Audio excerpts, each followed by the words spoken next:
आज देशर आम राज्य जिला ब्लॉक एवं पंचायत पर्यंत एवं जनसंघर भारतीय जनता पार्टी पर्यंत जदि आम देखा ताहले सही आमर श्रेष्ठ कार्यकर्ता जो माने बलिदान देते एवं जो माने कठिन परिश्रम कर जेल जाते एवं आज संघर्ष कर आज आमको सफलता आनी निश्चित भाव में से श्रेय दूँ। आज मो भली जड़े अति साधारण कार्यकर्ता एवं जदि मो कहानी जानवे इतिहास जानवे जड़े साधारण कार्यकर्ता मु गोटे उपात अंचल झुंपुरार सरस्वती शिशु विद्या मंदिर जड़े आचार्य हिसाब से गुरुजी हिसाब से शिक्षक हिसाब से मोर जीवन एवं सेवा आरंभ करने ठारू जितेबले परवर्ती पर्याय मते सुजोग मिलला मो रायकोला ग्राम पंचायत रे जड़े सरपंच हमार सुजोग एवं से सरपंच हमार परवर्ती पर्याय मु मो पंचायत मो लोकों संघर्ष करू मते आशीर्वाद मिलला भारतीय जनता पार्टी एवं मते 2000 मसीह विधायक होगार सुजोग मिलला परे आज आपण मान समस्त आशीर्वाद आज मुख्यमंत्री होगार सुजोग आपण मैंने मते देइछंती।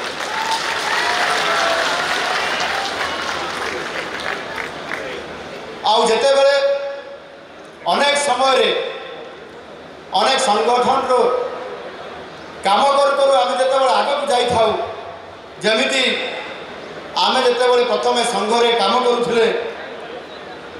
एवं संगठन रे मध्य आम पाठ पढ़ुलु एवं सेते बेले आमको गीत बोलिया कह जाउथला मु एक बिंदु सिंधु सपन देखी से बिंदु मानकर स्वप्न आज साकार होती सिंधु तैयारी आउ से बिंदु होची आपण माने समस्ते।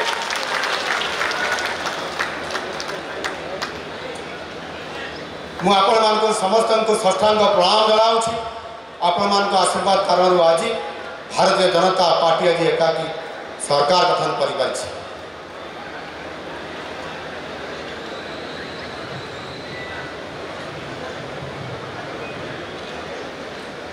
संसद रे जितेबले एनडीए सांसद मान को उद्बोधन दे आमर यशस्वी प्रधानमंत्री मोदी जी कही आगामी 25 वर्ष पर ओडिशा विकास इंजिन रो 1 नंबर डबा हेबो ओडिशा ए कथा को संसद रे कही एवं यह कौन से राजनीतिक भाषण नथिला कौन सी दलर सभारे से कही नथिले प्रधानमंत्री दायित्व नेला परे एनडीए समस्त सांसद मानक पाखरे तांकर जो उद्बोधन थिला सारा देशवासी सामने से ओडिशावासी प्रति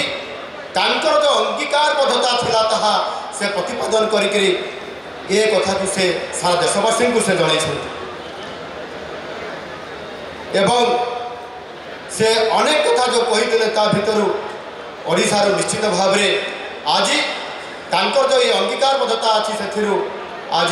निश्चित भाव में गोटे ओडिशा पई बड़ गोटे वार्ता आसी ताहा होची क्रांतिर वार्ता